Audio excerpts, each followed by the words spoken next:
And, and then if you are not brave enough at the moment, are you willing to do the things to get brave enough?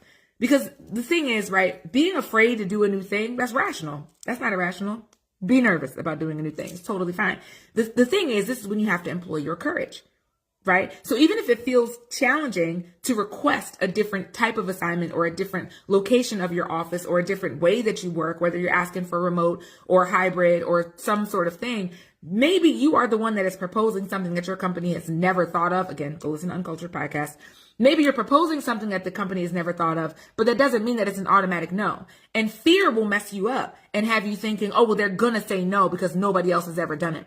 You are probably meant, if you are here, listen to this, you are probably meant to do something that you've never seen somebody else do up close and in your sphere. And that's cool. That also means that you need a big old relationship with the word courage, and not just the word, but the full embodiment of what it means for you to take big, bold, courageous steps, right? So making the ask is part one. Choosing whether or not you feel like you can make the ask is part one.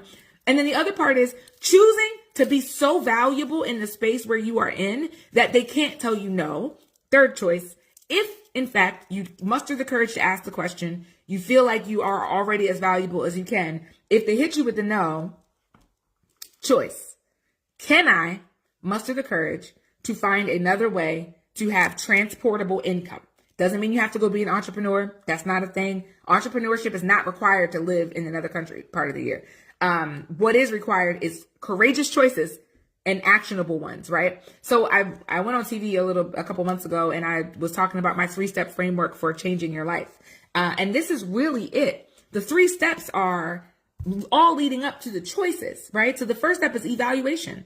So that's that first thing I said. You have to make sure that what you're looking to do is in alignment, and not just any type of alignment, in deep alignment with what it is that you feel called and purposed to do in this earth, right? Living abroad is not just something nice to do. Vacation is nice to do.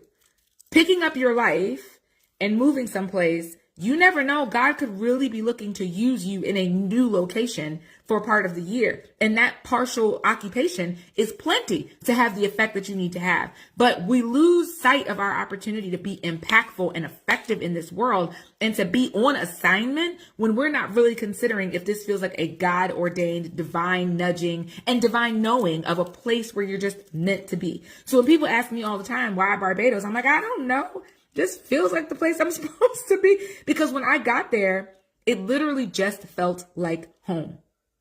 And then it felt like home again. And then it felt like home again. And then, you know what I mean? Like, it never doesn't feel like home. I've actually started to reference Barbados more as home than